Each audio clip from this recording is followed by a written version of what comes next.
Okay, good morning mga kamista. Good morning po sa inyo lahat dyan. Saan man po kayo naroon sa panig ng ating mundo. Isang mapagpayapang araw o gabi sa inyo lahat dyan. Okay, magsisimula po tayo sa isa na naman pong reaksyon natin dito sa ginagawa ng mga kaalyado ni VP Sara para tapusin po o wag nang matuloy ang impeachment trial dito sa ating Vice President tungkol po sa paglustay ng mga napakalaking halaga ng pera na hindi may paliwanag kung sino-sino at kung saan-saan nadala. Anyway, mga kamista, ito pong kaalyado ni tawag dito ni VP Sara o bata ni dating President Duterte na si Senator Bato, talagang hindi ito maglilingkod sa bayan Hindi ito maglilingkod sa tao. Ang talagang paglilingkuran lang yan, mga Duterte. Iyan ay naging senador para sa Duterte, hindi para sa taong bayan. Ganito po ang nangyayari mga kamista. Ito po kasing si Bato, nagmamagaling.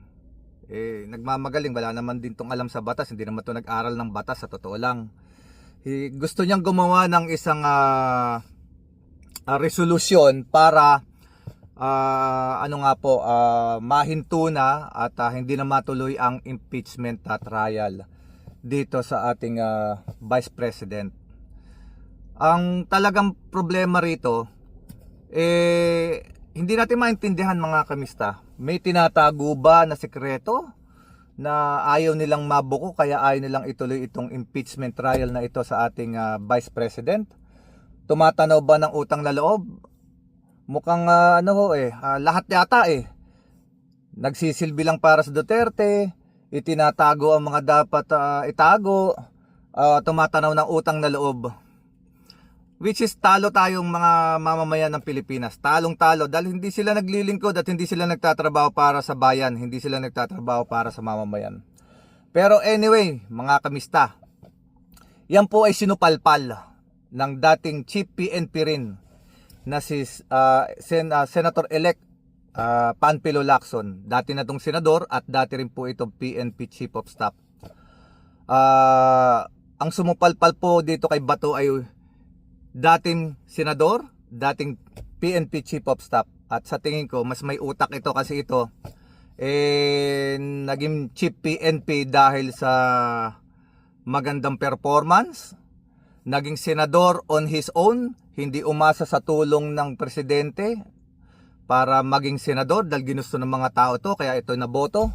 Hindi kagaya ni ni Senator Bato na kaya naging Chief PNP dahil sa bata siya ni dating President Duterte, naging senador dahil sa dinala ng mga Duterte. Yan ang kanyang katangian.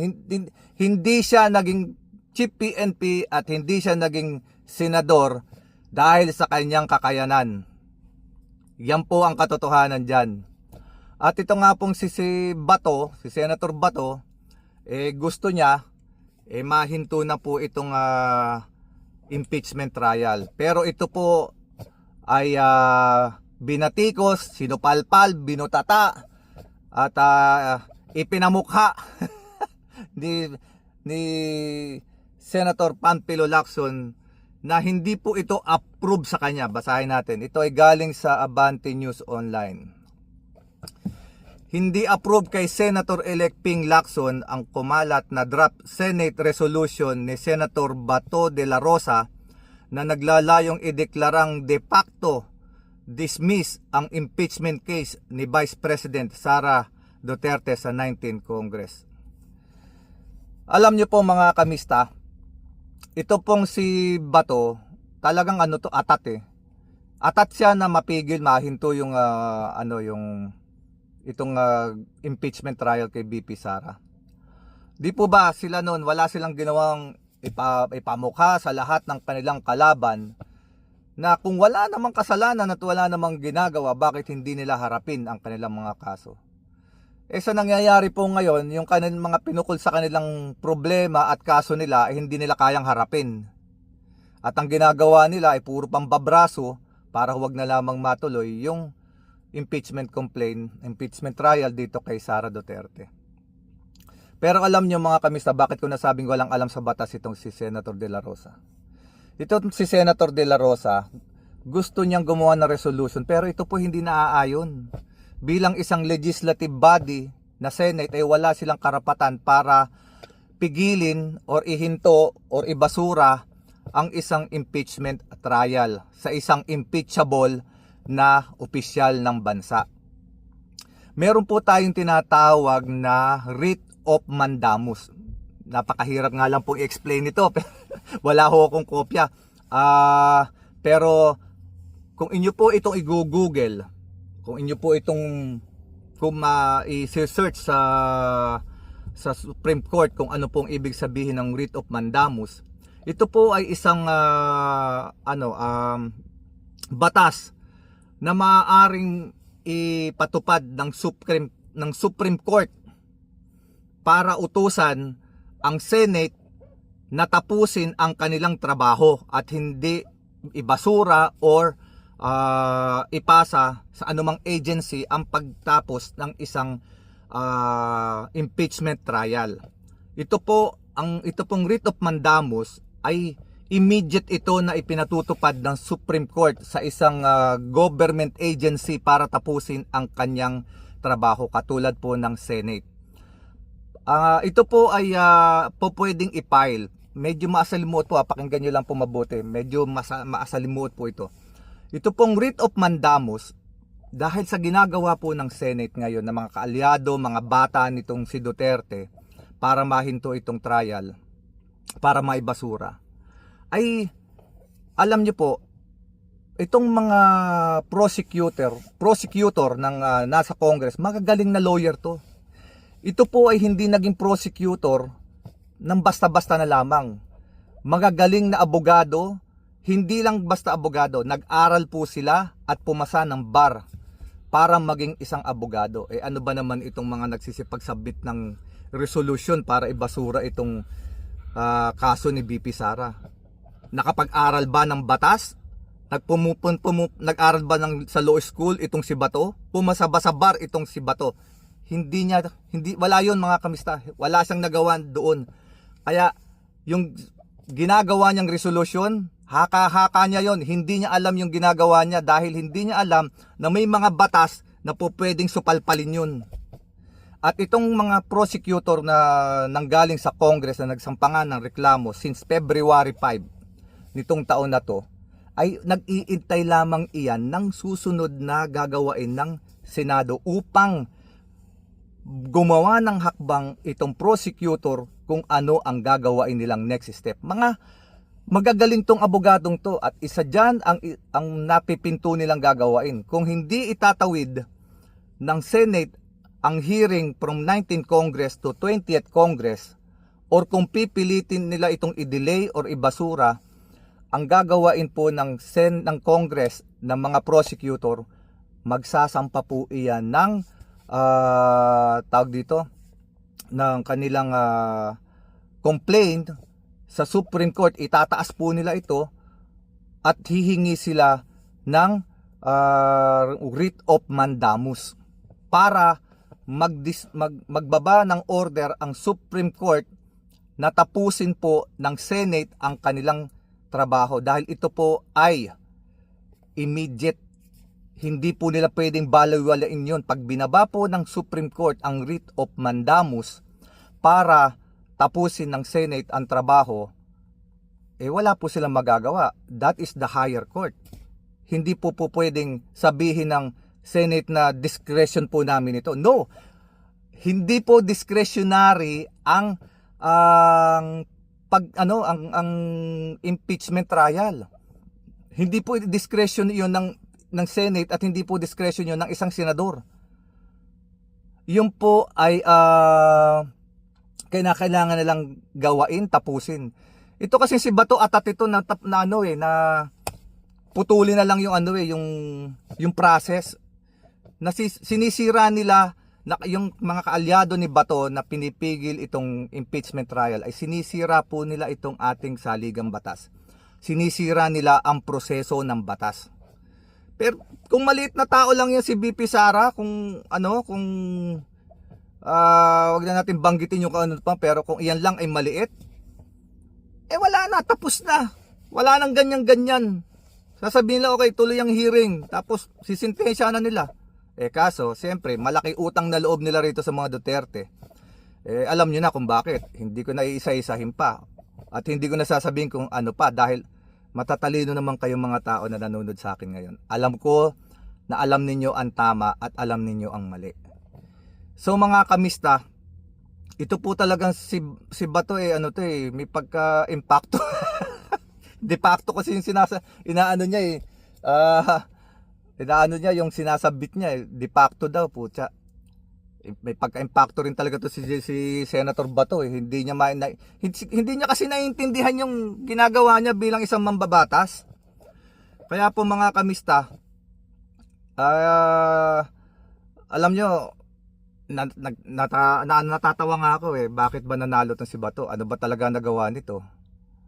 Sabi ko naman sa inyo pag ang isang politiko ay nagsisilbi lamang sa pamilya o sa tao na kanyang pinagkakautangan, wala pong magagawang magandang mabuti yan para sa bayan. Maglilingkod lang yan dun sa tao na kanyang kaibigan o pinagkautangan na loob. Parang si Robin Padilla. Yan mga yan ang magkakadikit dyan si Robin Padilla, na ang pinaglilingkuran lang si Duterte. Lampas na kalahating taon na uli.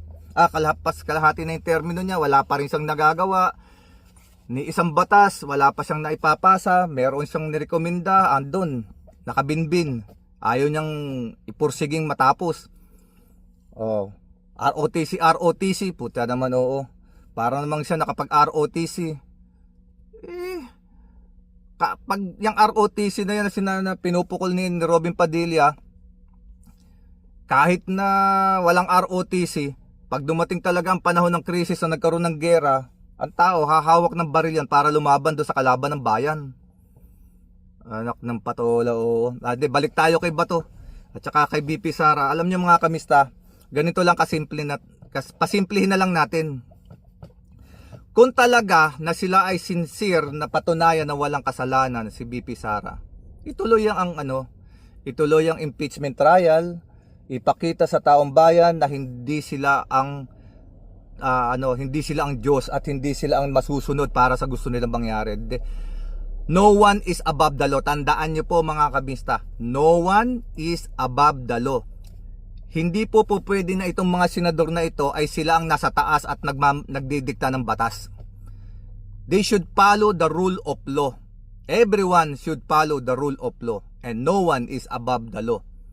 Ibig sabihin po nung kahit presidente ka pa, wala kang karapatan na ikaw ang magdikta ng batas. Kailangan sundin ng kahit na sinong mamamayan hanggang sa pinakamataas na opisyal ang batas, ang rule of law at ang saligang batas. Pagka nawala po ng paggalang at sinisira nila at binabaliktad nila at nililigaw nila ang batas, mawawala na po ng tiwala talaga ng lubusan ang mga taong bayan. Yung mga maliliit na lamang po ang hinahampas ng batas. Yan po ang masakit na katotohanan pagka nangyari yun. So huwag po tayong pumayag na hindi maituloy ang impeachment trial. Magsalita tayo dahil ito ay karapatan ng mamamayan na malaman kung ano ba talaga ang nangyari. Dapat ituloy nila yung impeachment, itawid sa 20th Congress para marinig ng taong bayan ano ba talaga, saan dinala ang pera. Wag nating hayaan na hindi naman 125 million lang yun almost 1 billion pesos. Pag sinuma po natin, almost 1 billion pesos ang nawala. Hindi naman yung naman ng katol, yung 1 billion na yan, kung iyan ay pinagpagawa talaga ng mga kwarto sa eskwelahan at binili ng libro at ginawang pera para pampondo sa mga mamamayan na walang pampaaral ng kanilang mga anak, napakalaking bagay po nun. Maraming mag-aaral, maraming makikinabang sa mga eskwelahan. Ngayon nga wala na tayong mga silid-aralan. Pag tag-init, hindi makapasok ang mga bata. Hindi makapasok dahil sobrang init. Yung bilyon na pera ho na yun, kung sana ginawa na lang, ibinili na lang ng aircon para sa mga silid-aralan sa ating sa ating mga eskwelahan. One-time project. Sana ang ginhawa ng mga estudyante natin, tuloy-tuloy ang pag-aaral, hindi yung may 3 araw, 4 na araw dahil sa sobrang init, hindi na pinapapasok ang mga estudyante. Di po ba? Mga simpleng proyekto, napopondohan mo ng bilyon, makikinabang, bilyon din. Milyon na tao, milyong estudyante.